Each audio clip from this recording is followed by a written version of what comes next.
Salutare lume! Astăzi o să fie un clip de mult timp așteptat, greu de realizat până la momentul actual, pentru că am încercat să fac tot posibilul să vi-l prezint pe fratele meu. A fost un pic cam greu pentru că, din câte v-am spus și în clipurile anterioare, suntem cam ocupați și cu detailing-ul și cu firma la care lucrăm și pur și simplu viețile personale, deci nu am prea avut timp să ne prezentăm noi așa cum se cuvine, persoanele din spatele camerelor. Pe mine m-ați mai văzut în interviuri, însă nu ați apucat să ne cunoașteți așa cum se cuvine, așa că o să las pe fratele meu să se prezinte și după aia mă prezint și eu și să ne cunoaștem un pic mai bine. Îți acord cuvântul. Eu sunt Leo, cofondator al ideii noastre cu Centauro Empire, Centauro All Stars, Centauro and Brothers. Da. În fine, noi am pornit noi doi de 2-3 ani, am tot făcut câte un brainstorming odată la câte o lună, două, să vedem ce am putea face cu minimul de efort financiar și cu un impact cât mai mare. Până anul trecut, când ne-a picat fisa și am zis, hei, stai un pic, uite, am putea în domeniul ăsta cu mașinile, Da, cu detailing-ul, cu detailing-ul, cu transportul, cu tot prin domeniul ăsta de automotive sau cum se numește domeniul ăsta cu mașinile, ne-am tot învârtit, bă, hai să încercăm transportul, hai să încercăm un service, hai să încercăm asta, hai să încercăm asta la alta, hai să încercăm să facem canal de YouTube cu customizări, lucrăm la mașini, facem project car-uri, facem modificări una alta, până când în primăvara asta, în primăvara anului trecut, să zicem că cam din greșeală ne-am lovit de detailing pentru că am fost constrânși de situație. Legat cu mobilierul, știi că am zis, bă, mai am 2-3 unelte, era vorba de o sumă de 500 de lei. Da. Și nu neapărat 500, dar noi am stabilisem un buget necesar pentru a începe, cu minimul minimului. Însă din experiențele noastre neplăcute cu spălătorii, cu blocuri care fac detailing din zona noastră, nu dăm nume, așa, am căzut de acord că noi o să ne îngrijim mașinile când avem timp pe mână. Așa că în primăvara asta tu ai apărut cu niște soluții, eu aveam niște mici zgârieturi sau decolorături, ceva, în fine, pe spate, pe spătarul scaunelor din față, culoarea e neagră, se vede orice julitură, zgârietură, mizerie, urme de noroi, așa mai departe, și a venit Arnold și m-a rezolvat. Și când am văzut cât de fain, ce luciu fain i-a dat plasticului și nu se mai vedea absolut nimic, nici pe fețele de ușă, a ajuns să-mi dea, a zis, stai frate, să-ți arăt, îți dau și pe fețele de ușă, să vezi ce blană iasă, uai, le rupem, frate, o să fie toată lumea geloasă, ce-ți lucesc ție plasticele. Și uite așa, mi-a picat fisa și mie și am zis, boss, dar ia dă un buget, să vezi cât ne-ar trebui să ne luăm toate soluțiile. Avem un aspirator, avem niște peri, pensule, cârpe și lavete de astea magice, mai nou se numesc lavete magice din piele de căprioară. Da, din prepus de căprioare. Asta fac. No, și uite așa am făcut un experiment pe mașinile noastre și a ieșit ce trebuie. A fost foarte interesant. Ne-am descurcat și ne-am dus la un self-wash. Am ginit unul care era mai de Doamne ajută. Da. Deci a fost ok, a fost interesant și ne-am descurcat cu un self-wash cu, să zicem, maxim 20 de lei și pe interior cu ce am luat noi cu 50 de lei și plus aspirator ce am avut noi. Și a ieșit treabă foarte bună, așa, numai dintr-o joacă, numai nou. Cum a fost și cum e și cu pandemia, a fost carantină, n-aveai unde să-ți duci să speli mașina, a fost mai greu. Eu, fiind la Timișoara la facultate, nu prea, nu știu de ce, asta e o ciudățenie de-a mea, odată n-am fost la o spălătorie în Timișoara, mi-am dus-o cel mult la un self-wash, am dat cu ea cu un jet de apă și un pic de aspirat și aia, și o mâncase frasul de iarna trecută și era foarte murdară și m-am enervat, că am zis, dă-o în măsă, adică eu stau și umblu cu un bat joc de mașină, o transform în coteț. Și atunci, având la firmă, la noi la firmă, având curte tot ce trebuie, hârtie făcută cu, vezi că noi mergem până la firmă, avem un pic de treabă, să nu avem probleme cu poliția. Ne-am dus la firmă în curte și ne-am spălat mașinile și a ieșit foarte așa, dintr-o joacă stupidă, a ieșit un rezultat foarte satisfăcător și ne-am gândit, boss, hai să facem demersurile care trebuie făcute, să începem și noi să intrăm în pita. Da, a fost un început. A fost un experiment, a fost greu, a început cu un experiment așa mai jucăuș, mai interesant, mai fun, din care lucrurile au început să devină serioase, au început deja să vină oamenii la noi, să ne ceară serviciile, dacă zic corect, adică să apeleze la serviciile noastre. Și atunci am zis, stai un pic bobiță, că aici nu mai e joacă de copii, trebuie să începem să facem demersurile, ne trebuie un spațiu, ne trebuie scule, hai să începem să ne profesionalizăm și să ne facem munca mai ușoară, pentru că plecând cu un buget de maxim 100 de lei câteva... Ce 100 de lei? Maxim, pentru că noi am făcut 2 cumpărături, nu mai știi? Noi am făcut prima cumpărătură pentru noi, aia cu 50 de lei și după aia am mai făcut o tură pentru... Da, din aia 50 de lei, deci lumea să înțeleagă și nu vă sfătuiesc să faceți asta dacă nu aveți pic de experiență. În cazul meu, alea 2 luni la spălătorie le mai amintești când îți aduceai mașina numai la mine când eram la lucru. Da, aveam încredere în el, fiind fratele meu, știam că nu face prostii și își dă un pic mai mult interesul. Da. Noi am început pur și simplu cu 50 de lei, ce a fost? Un ufăr, câteva perii și cred că Astonish-ul, pentru că am evitat pe cât se poate, am evitat biocarpetul deoarece face multă spumă. Aveam un aspirator industrial. Chiar anul trecut, acum 2 ani de fapt a fost cumpărat, 110 lei a fost un Paxton, care în momentul în care a explodat, o să vă atașez cumva imaginile. Avem imagini? Avem imaginile de la scaunele alea pe care le-am făcut. Da. În momentul în care făceam acele scaune, aspiratorul pur și simplu o dat ortul popii, o scos un zgomot. Și imaginați-vi-l acum că și vedeți în persoană, imaginați-vi-l cum era plin de praf din cap până în picioare. Asta, fun story, true fact, eram în spatele lui, făceam covorașele, le puțuleam covorașele și cum eram în spatele lui, nu știu cum s-a tot mișcat pe acolo, prin scaun, pe lângă scaune, prin mașină, a dat aspiratorul cu răcirea sau cu partea aia de suflă la filtrele de aer, afară aerul. Da, acolo e răcirea. A fost dat exact înspre mine, la nici 10 pași nu erai de mine, erai acolo la o aruncătură de băți și numai dintr-o dată a început aspiratorul să facă un zgomot mult prea mare, nu era zgomotul ăla lui normal, a început să vuie, să huruie, era ușor așa ca un țipă de la ultrasunete, așa,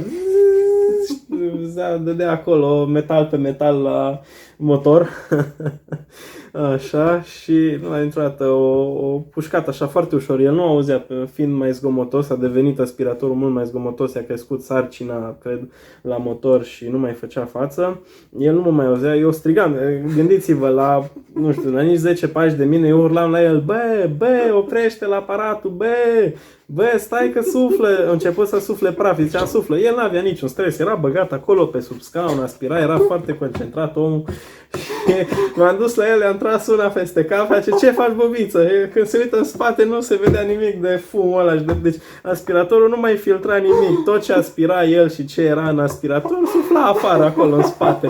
Mi-a stricat toată munca. Dă-i și începe din nou, fă toate covorașele. A fost o experiență faină. Și ăla a fost momentul în care am zis, bă, bag piciorul, dă-mă în puii mei să stăm 6 ore să bibilim la o mașină pe un aspirator care l-am resuscitat noi. Stai așa, Un aspirator pe care l-am resuscitat, da? Da, dar care a fost în toată faza. Vă dați seama. După ce pur și simplu au pușcat internele aspiratorului, bine, au pușcat. E o bilă care simte... Are o siguranță pentru când aspiri apă. Da, când aspiri apă, no. Bila aia cumva, deși aspiram numai praf, bila aia pur și simplu s-a dus în sus și o pușcat ceva, pentru că noi aspiram fără sac, în primul rând. Am aspirat fără sac în ideea în care, bă, dacă noi la final extrageam soluțiile. Da, no. Ideea e că după aia am cumpărat un Kerher, după da, care... a fost momentul în care am zis, bă, nu poți să stai 6 ore la om în curte și să... Adică nu la om, erau practic prieteni, da. Nu, dar ne-am gândit, bă, dacă nu, devine treaba serioasă și lumea ne cere și vine la noi, nu poți să mergi cu un aspirator, vai mama lui, faci și la om curtea varză cu praf și cu tot ce aspiră din mașină. Și îmi dați seama că eram exact lângă casă, nu știu, eu eram la trepte, fiind casă cu curte, mașina era parcată exact în fața cășii, la nici 10 metri, eu eram pe trepte și el era un pic acolo, deja începeau dalele și iarba și dați seama, acolo l-am făcut varză la om în fața ochii. Bun, deci după aia am cumpărat Kerherul 300 și ceva de lei, este un VD3, bun, după care a urmat și un Paxton, un Parkside, că Paxton a explodat. Da, Paxton a explodat, am luat Parkside-ul, înainte să luăm Parkside-ul, exact cu o săptămână înainte să luăm Parkside-ul, am resuscitat, am reînviat Paxtonul. Da, dar l-am dezasamblat la firmă, l-am reparat la Muns, l-am așa, mergea ok, îl folosim noi pentru covorașe. Și Parkside-ul, deși e un brand care lucrează cu Lidl-ul și zici că nu dai 2 bani pe el, cu firma asta, în construcții, pe una din șantiere. Pe una din șantiere, nu știu, nu gândesc la ora asta. Pe una dintre șantiere, nu știu. În fine, pe un șantier am dat de niște muncitori care betonau, cu asta se ocupau, turnau șapă, betonau, făceau finisaje la zidărie, la stâlp, la tot ce ține de structura clădirii și foloseau Parkside-ul și am întrebat, băi, ok, se poate lucra cu el, ce faceți cu el, pentru ce vă trebuie vouă? Și oamenii au zis, bă, merge foarte bine pe umed, merge foarte bine și pe uscat, când trebuie să aspiri chestii mai, cu praful ăla de la beton și mortarul ăla și toate mizerile alea și oamenii au fost foarte încântați de el și atunci ne-am gândit, bă, cantitatea oare, e un dita aspirator. Da, și într-o zi a apărut cu futuț aspiratorul, eu habar nu aveam de el și zice, bă, am cumpărat ceva pentru noi. Ce? Că mi-a arătat dita mai aspiratorul. Bun, ok, deci, ce avem acum? Paxton de 1000 de W. Kerher de 1100 de W. Nu, e 1400, doar că e clasă de aia de eficiență. El consumă echivalentul la 1000, dar el are 1400. Și acum aveam și Parkside-ul de 1500 de W. Parkside-ul și Kerher-ul în același timp și suflă aer. Da, bun. Și au și priză. Parkside-ul are și priză. Poți să cuplezi aparat în orice aparat la 2.20 în el. Și nouă ne trebuie. Avem înfiletantă cu care avem niște perii, spălăm. Și în același timp și extragem apa după ce lucrăm soluția. Dar ca să înțeleagă lumea ce s-a întâmplat cu Paxton, cu aspiratorul ăla săracul și în zi de azi maltratat ăla, nu pe alt pornesc, nu am tupeu, dar la firmă, în atelier cu ușile închise, când am pornit aspiratorul ăla, Pur și simplu s-a auzit până peste drum de firmă. Deci dați-vă seama de decibelii care are acum Am săracul. Deci, crescut, deși bine, cu primele 2-3 săptămâni după ce l-am curățat, l-am reasamblat, l-am desfăcut, l-am curățat, l-am reparat, a fost ok. Dar nu mai rezist așa de mult. no, pe oricum, pentru covoraș și pentru ce o folosim, e extrem de bun foarte înăuntru bine. în atelier, deci nu-i foarte muncit. Ideea principală este că dintr-o joacă, dintr-un experiment fun, unde ne-am dat seama, stai bobiță, că nu ai nevoie de cine știe câți bani direct pentru, nu vorbim aici de întemeierea unei firme sau acte sau spațiu, chirie sau întreținere. Vorbim strict de unelte și de soluții. La început, la un nivel de ăla de beginner, de începător, Da. nu, să zicem, nu necesită așa un sacrificiu financiar, pentru că noi suntem, nu neapărat noi ca, nu vreau să sun nașpa acum, dar noi ca nație sau noi ca țară, ca popor, suntem foarte buni la improvizat și la găsit soluții la orice problemă, care e un lucru bun, nu zic că e un lucru rău. Și tocmai ne-am folosit de leacuri băbești și de tot felul de metode de astea neconvenționale și făceam treabă foarte bună și cu soluții de astea care nu sunt cum e Mafra sau Labo Cosmetica sau Leatheric sau numai de astea care trebuie să fii chiabur ca să le ai, așa. Bun, ca să Și am ajuns, în concluzie, am ajuns de la 50-100 de lei niște peri și un lighean luat de la mamele noastre și un aspirator vai capului. Am ajuns să avem mare parte de tot ce ne trebuie și la unele unelte chiar avem fiecare unealtă lui separată și putem lucra în paralel. Bun, acum să înțeleagă lumea, noi de la 50 de lei echipament, strict echipament, 50, hai să zici 160 pentru că pui și prețul aspiratorului, deși era deja folosit acasă la mine, nu contează asta. În aproximativ 5 luni din salariul nostru și plus ceea ce făceam din detailing, am ajuns să investim în unelte. Acum, la momentul actual, am depășit pragul de 10.000 de lei cu aspiratorul nou de la Bosch și cu mașina de polish plus soluții. Deci am pornit de jos, am luat totul pas cu pas, am sacrificat și din salariul nostru pentru că a fost nevoie să sacrifici când ești la început de drum. Dacă n-ai un capital, n-ai să dispui de un capital de la început.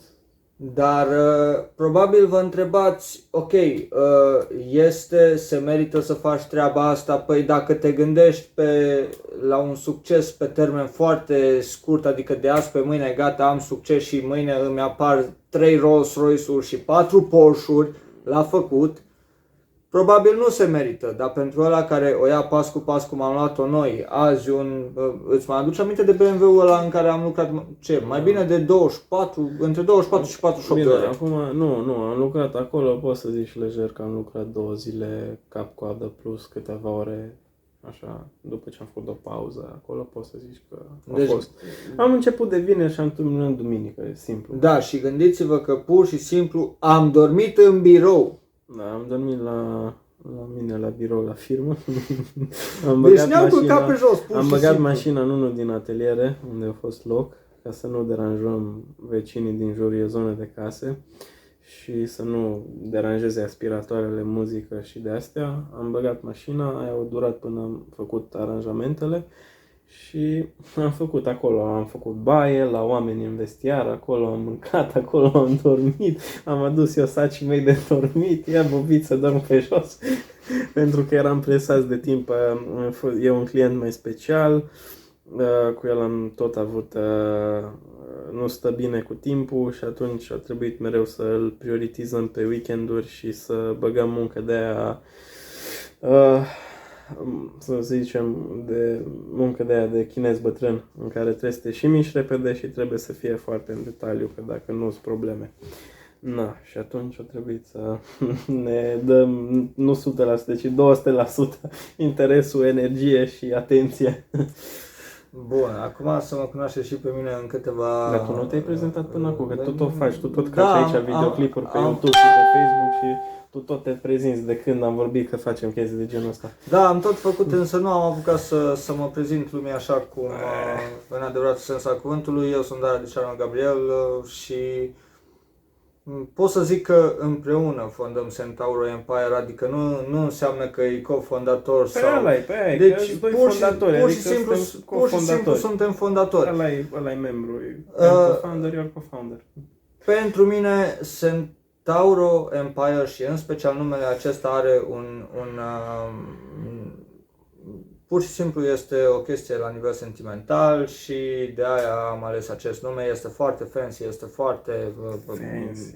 Oarecum da, e fancy. Normal, e un nume cu rezonanță de asta mitică, e altceva și se leagă și de tine cu semnele de Da, zodii și în plus se leagă și de mentalitatea noastră cum gândim, pentru că nu ne dăm bătuți sau ce ar fi. nu știu, eu sunt Capricorn, n-am treabă cu Da, Centauri. nu ai treabă, dar mă refer ca și gândire, ca și mentalitate. Când ne-am dat noi bătuți odată? Aia da, a fost foarte interesant, mai ales pentru mine. Acum Arnold știam că e din clasa 12-a, te poți baza pe el, e muncitor, dacă pui să faci de 100 de ori aceeași chestie, se face cu mare drag, dacă știi să vorbești cu el și te porți frumos cu el și îl apreciezi și, bine, mai ales dacă sunt cum suntem ca frații și așa, deci nu e o problemă cu treaba asta, deci e de nota 10 până aici, nu se pune problema de aia. La mine a fost tare interesant, este de fapt o experiență interesantă în ideea în care eu din a 12-a m-am dus direct la facultate și n-am prea avut eu stres cu chestii de genul cu fă-ți firmă, începe și Da. Bun. lucrează și fă de astea și la orar strict și la de-alea și împreună și cu ajutorul lui, împreună cu el și cu ajutorul lui, am descoperit o latură mai nu neapărat competitivă. Da, am vrut să zic feroce, nu neapărat feroce, ci competitivă în sine, adică o luăm pas cu pas, o luăm problemă cu problemă, o problemă la timpul ei, după aia trecem de hopul ăla de problema aia, vine alta și am avut, am căutat să nu ne sprijinim și să nu ne încredem în nimeni și să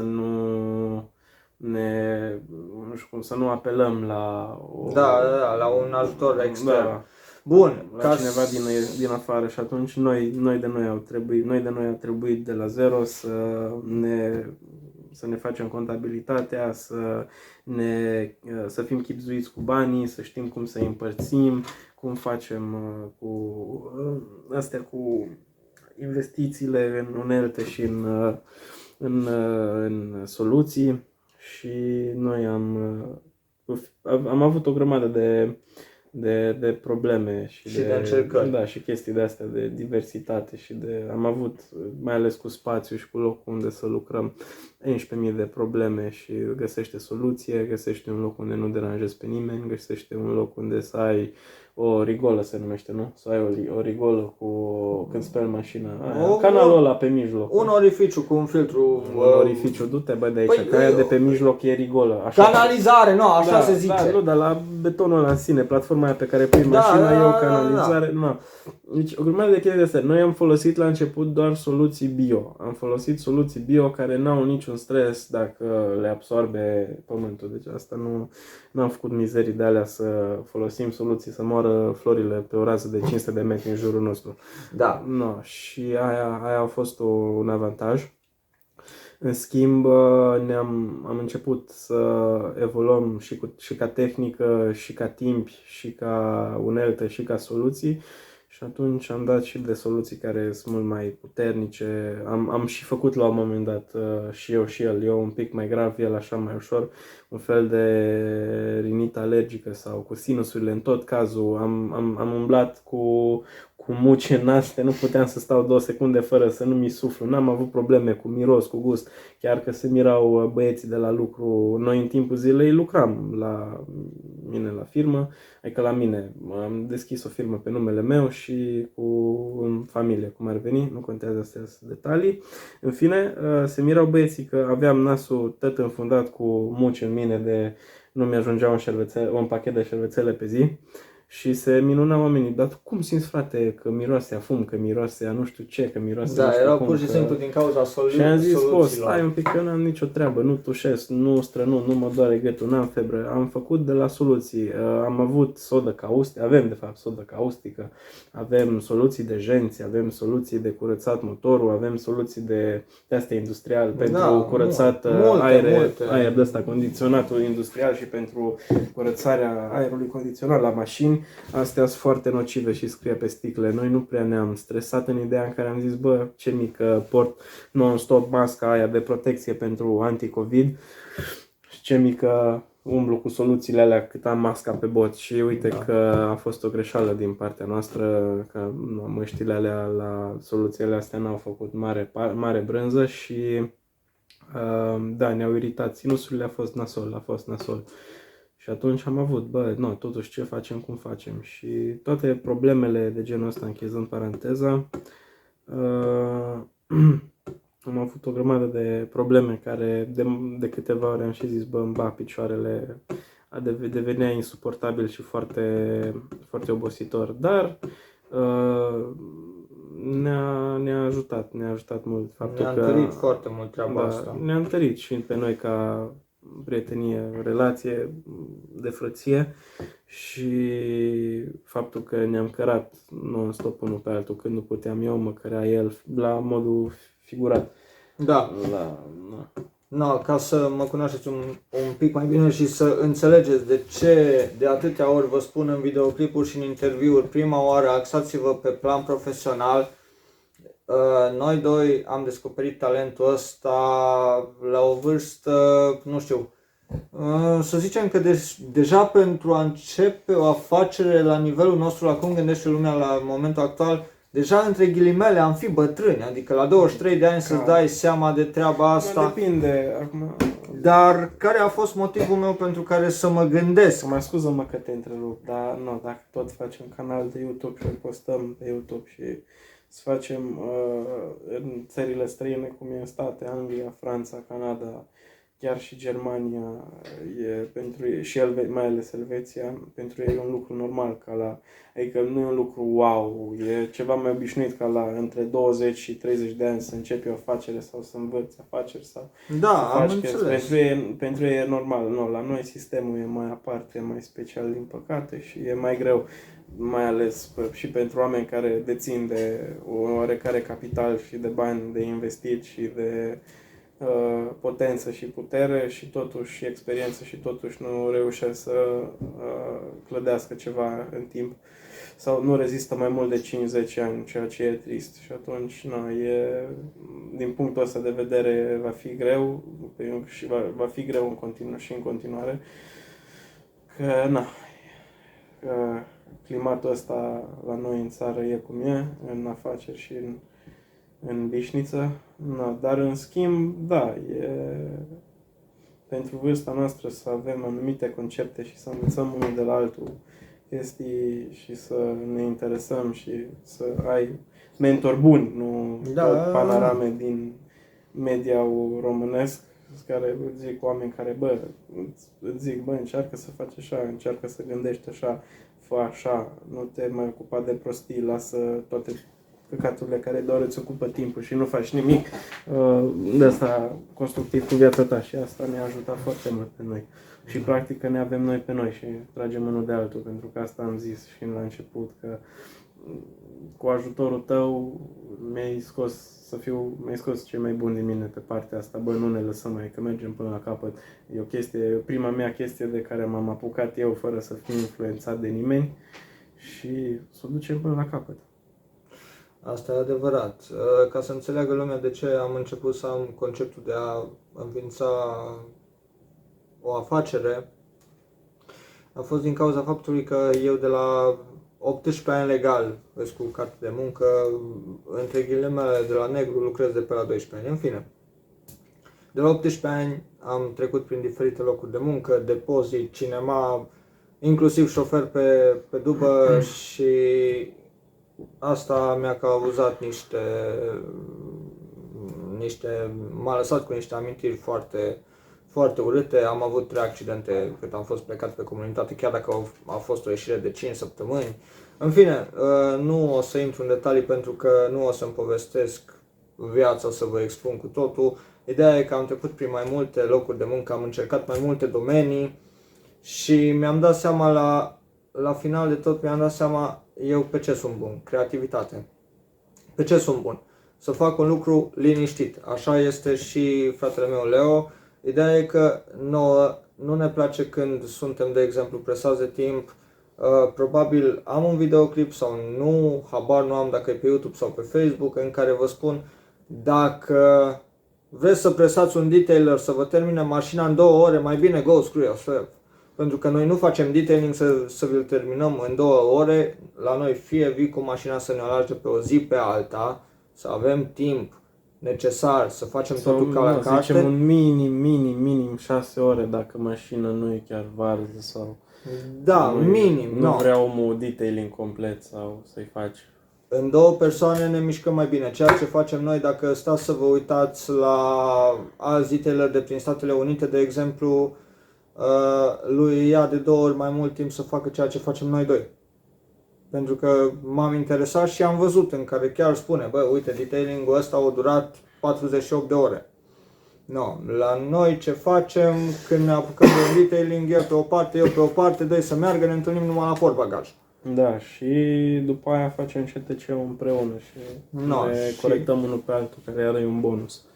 Da, important e să ai ochiul critic, foarte bine antrenat. Ăla ți-l dezvolți. În orice domeniu ți-l dezvolți. Da, când începi, ca să începi binișor, să n-ai probleme cu clientela și să înceapă să te caute lumea, să ai un pic de vizibilitate, să-ți creezi un pic de vizibilitate, e bine, pentru că noi dacă n-aveam, ce făceam? Eu n-am făcut detailing în viața mea, tu la fel, tu ai avut 2 luni la o spălătorie, de-aia zic, na. Da, în schimb, făcusem până când să ne apucăm de detailing în anii ăia, în aia 2-3 ani cât a fost și așa mai departe.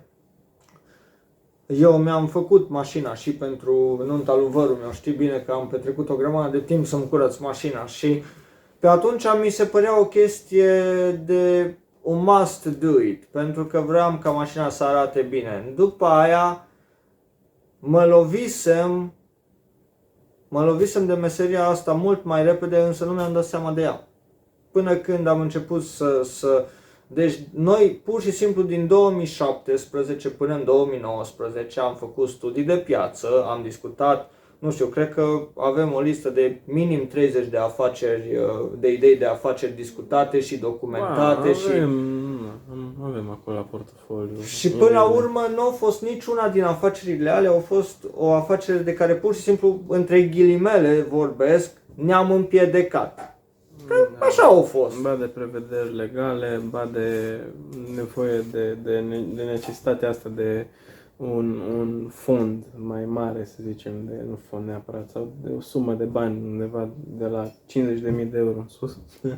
Da, mai ales când încercam să fac site-ul și am aflat că trebuie să fac 50.000 de euro. Da, a avut el o idee destul de bună, mi-a plăcut pentru că aveam și eu legăturile mele, contactele mele cu producători de piese și de piese și de consumabile de astea pentru mașini și distribuitori și așa mai departe. Chiar am apucat să stăm de vorbă și cu responsabila doamnă, nu știu dacă era doamnă directoare sau exact ce titlu deține, dar era responsabilă cel puțin pe partea asta mai vestică de țară, de la Continental. Da, deci gândiți-vă pe logistică, aprovizionări și cu cine, cum semnează contracte de colaborare sau cum îi vinde.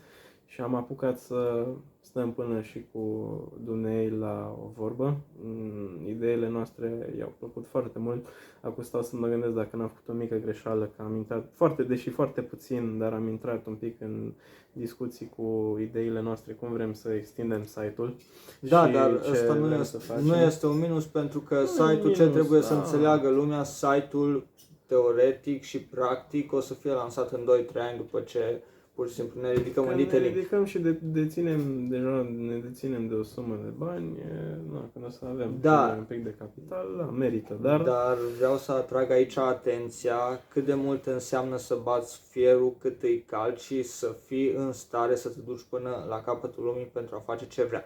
Doi tineri de 20 și ceva de ani, 22, 23, aveam așa. 22, anul trecut s-a întâmplat. Am fost în stare să stăm de vorbă și să discutăm direct cu cei de la Continental România. Continental, cred că era de la Sibiu și am ajuns ca nu noi să ne ducem la Sibiu, ci pur și simplu reprezentanta când a văzut ce idee avem și ce vrem să discutăm cu ei, și-a alocat timp să vină la noi, la Deva, să ne vadă. Era pe delegații și a zis, pun băieți, hai să vorbesc și cu voi.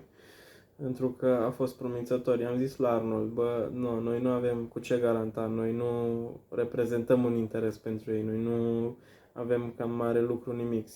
Singurul lucru care am zis și la Arnold, că noi trebuie să fim tari pe poziții cu ce am avea de oferit ca și idei și ce vrem noi să punem în practică și viziunea noastră și cum vrem să schimbăm sau cum vrem să aducem schimbări pe piața din România, pe partea cu piese auto și cu servicii de detailing și cu treburi de genul ăsta și cu idei de franciză și tot felul de nebunii din genul ăsta. Ăsta era singurul nostru as din mânecă cu care puteam să acaparăm atenția, zicem, dinozaurilor ăștia mai mari, cum e Continentalul, cum e Autonetul, cum e, nu știu, Pirelli, cum e firmele astea mari, care sunt worldwide.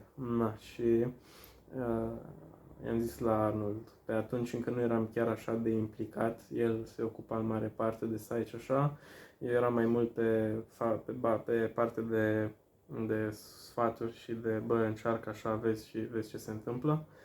Și am bătut, am fost în proporțiile, în gardă, pur și simplu. am fost în gardă, dar vreau să zic că am fost insistenți în măsura potrivită, ca să nici nu îi înnebunim și să nici nu îi pierdem, adică ceva de genul, știi? Să nici nu aia, am știut nu neapărat să batem fierul la cald, am știut cum să facem un oarecare pressing și am zis, uite, prezintă ideile în felul ăsta și așa am reușit să acaparăm și a fost la fel când am stat cu dumneavoastră de vorbă față în față. A fost la fel. Am zis, i-am zis și la doamnă, i-am zis și dumneavoastră că știm că nu avem mare, că ei când zici că vrei să colaborezi cu ei, se așteaptă din start. Îmi dai cel puțin 500 de unități comandă de cauciuc adică sau seturi. minim un camion. Exact, nu neapărat un camion, acolo e o marjă de și noi i-am zis că noi știm că am zis la doamnă că știm că e în felul ăsta, doar nu s-ar putea cumva și a zis nu, din păcate, și atunci ne-a zis exact, e undeva la 500 de unități și ăla e minim.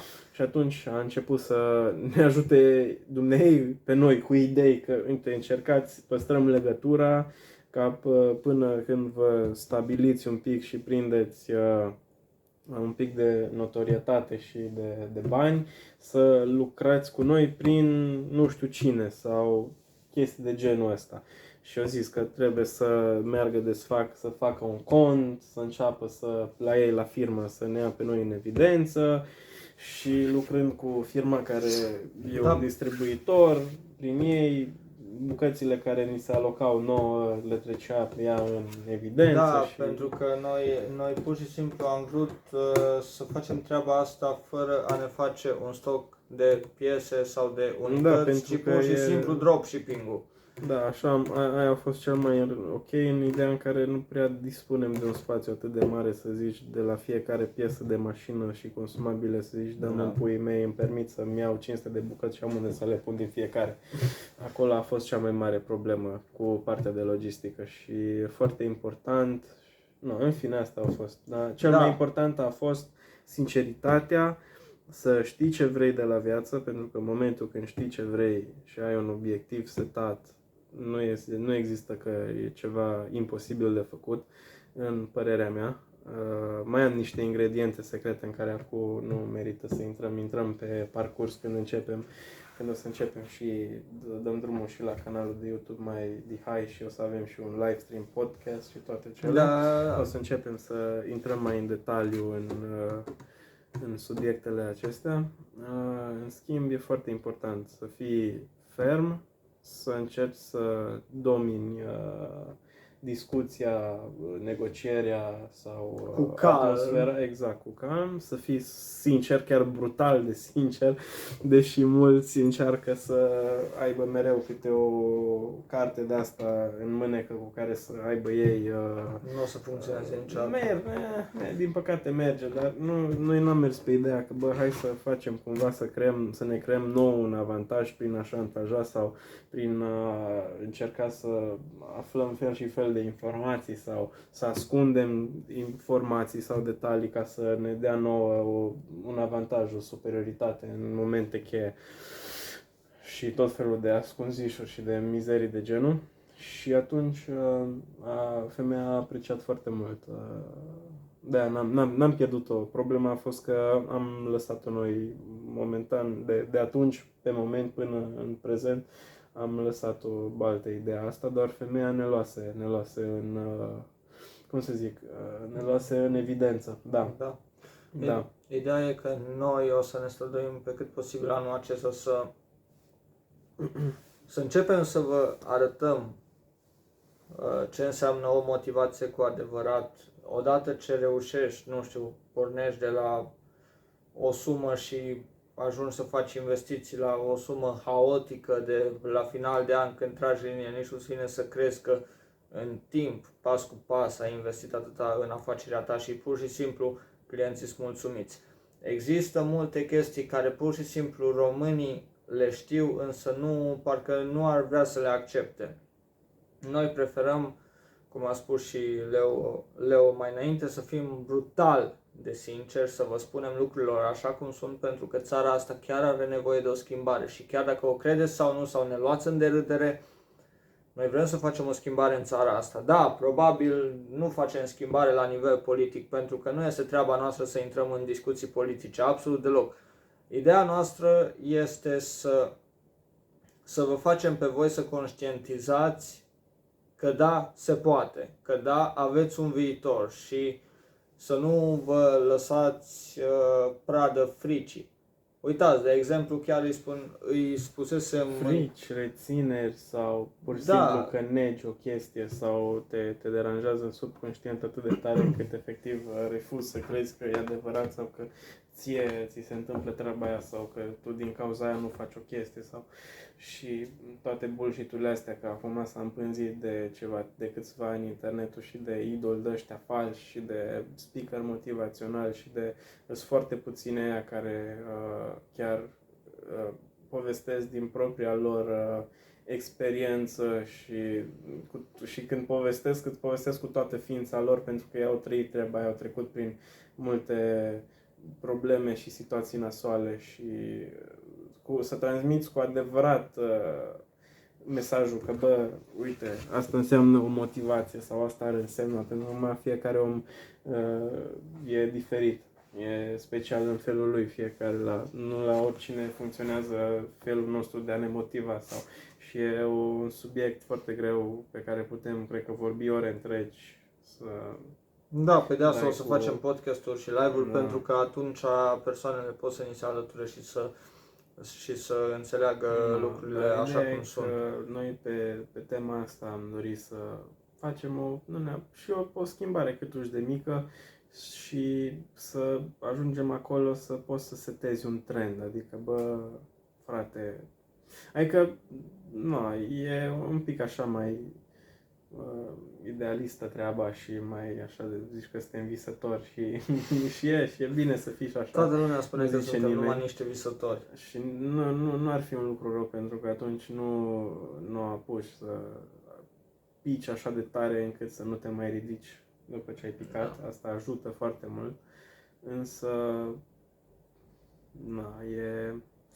asta e dorința noastră, adică și faci un lucru bun, îl și facem pentru că ne dorim mai mult de la viață și Da, și ne dorim să ne arătăm realizăm, ceva. exact, să ne și realizăm, dar pe parcurs să facem și un bine, să lăsăm ceva în spate, să vedem ceva ce putem să contribuim și noi, să fie un plus pentru lume sau măcar pentru țară. Și atunci am discutat și pe tema de franciză și Da, păi avem vise mărețe, de aia mergem către ele și chiar aseară și seriile antecedente discutam cu Leo și am recunoscut pur și simplu verde în față pentru că de anul ăsta mi-e cel mai frică.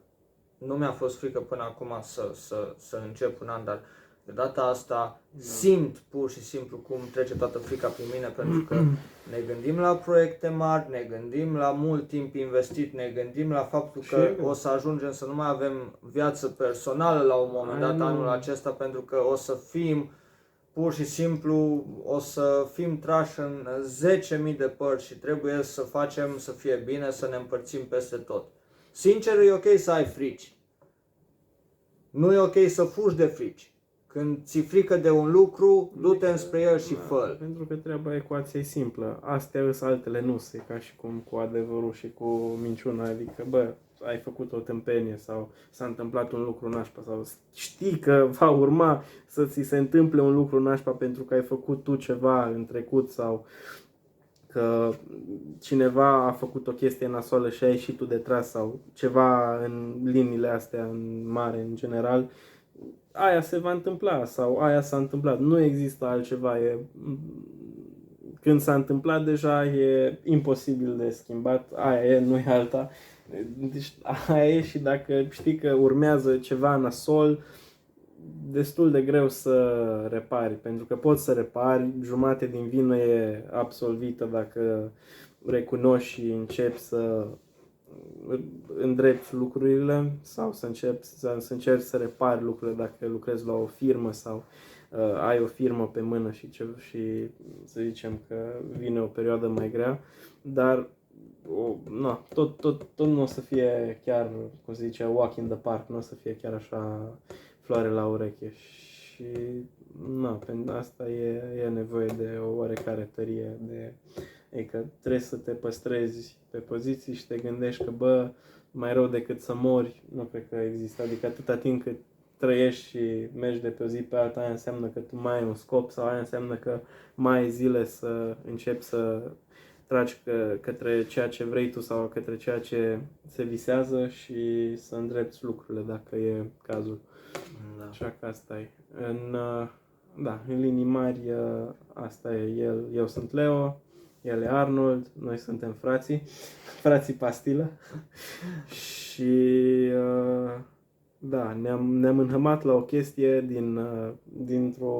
dintr-o joacă, dintr-un experiment, la o chestie care poate să devină ceva foarte fain. Și ca să înțeleagă publicul, noi atunci funcționăm cel mai bine când ne băgăm într-un lucru mai mare decât putem duce, pentru că atunci deja este implicare totală, muncă totală, dedicare totală, deci atunci lucrăm noi în parametrii cei mai buni pentru că se știe. N-am pățit-o, ne-am întors, făcusem rost de lucru și era un proiect foarte mare și când doar seara, după o sesiune de brainstorming și de avem aia, n-avem aia, ce ne trebuie, cum abordăm problema, cum o rezolvăm, cum ne apucăm de așa, când am ajuns amândoi în fața ușii la apartamente, ne-am sunat și am început să râdem ca idioții că uai frate, la ce ne-am înhămat, ai de capul meu, în ce ne-am băgat, acum scoate de unde noi, deci sentimentul ăla de ai de capul meu,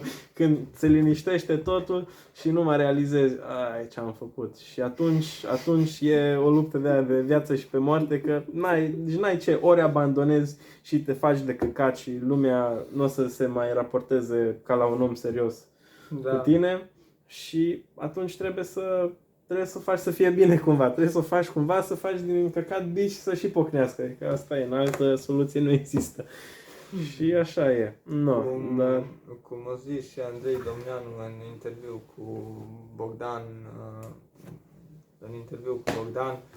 că atunci când se apucase de fotografiat, că el are pagina I Like Deva sau ceva de genul, Că pur și simplu cumpăra obiective și rămânea fără bani de pită. Da. Așa, la un moment dat așa am fost și noi, că pur și simplu cumpăram de toți banii care ne rămâneau, cumpăram soluții, aparate, era Și o să mai fie un timp așa, o să fie încă multe sacrificii de făcut. dar cu timpul, cu cât investeam mai mult, observam cu atât vin clienți mai buni, cu atât vin mașini care Asta nu necesită mai contează multă atenție, neapărat. care pur și simplu clientul la noi este acea etică de lucru care în România este foarte greu găsită. La noi este etica aia de lucru că deja clientul este pus în fața situației când apelează la serviciile noastre. Din gură în gură se duc informațiile cât de bine lucrăm. Și atunci omul când vine la noi este dispus să dea, credeți-mă, este dispus să dea oricât pentru a ne face treaba și ne acorda timpul necesar. Asta e cea mai mare problemă care am întâlnit-o la foști clienți și actuali clienți care ne-au spus că cea mai mare dezamăgire a lor la spălătoriile din zi de azi e că toată lumea fușerlește și noi suntem printre puținii care au rămas pe etica aia de lucru. Dacă un aspirat durează 3 ore, păi frate, 3 ore aspirăm mașina aia până o ia mama lui proces verbal. Da, și dacă e un interior-exterior ca la oricare altă spălătorie, dar frate, nu stai jumătate de oră, 40 de minute, poate stai o oră și 20 de minute. Dar când îți primești mașina înapoi, dacă ai, de exemplu, nisip pe covoraș și nisipul ăla nu va mai fi acolo, garantat. Așa că se merită aia extra 20-30 de minute, alea 20-30 de minute, în ideea în care știi când iei mașina, e ce trebuie. No, ca o încheiere, pot să zic că ne apropiem de final, deci putem să dăm cu concluziile și cu încheierea. Lumea să se aștepte la un canal de YouTube pentru vloguri, pentru interviuri, Pentru chiar gaming. și gaming. Da. Am avut eu o idee, stare curios. Am pus mâna pe ceva hardware interesant cu care îmi permit acum să fac live stream-uri, podcasturi și gaming. Și am zis, bă, de ce nu, dacă tot ne mutăm pe domeniul ăsta de web și internet și tot ce înseamnă media, Facebook, YouTube, Twitter, cum e, Instagram sau nu TikTok ăsta, cum se numește? Snapchat și da, toate mizerile astea. Am zis, bă, hai să încercăm să mergem și pe partea de online cu gaming, livestream sau podcasturi și vloguri, interviuri și un content cât mai diversificat care să aibă legătură în același timp și cu ce vrem noi să facem. Da. Și ce aș mai avea eu de spus, nu o las ca pe o amenințare, dar atenție, domeniul detailing-ului, începem să ne apropiem cât mai mult către perfecțiune, deci watch out! Ai, Doamne, când te aud? No, V-am lăsat, aveți grijă de voi și ne vedem în episoadele rămâneți viitoare. la curent. La 2.20! Ciao!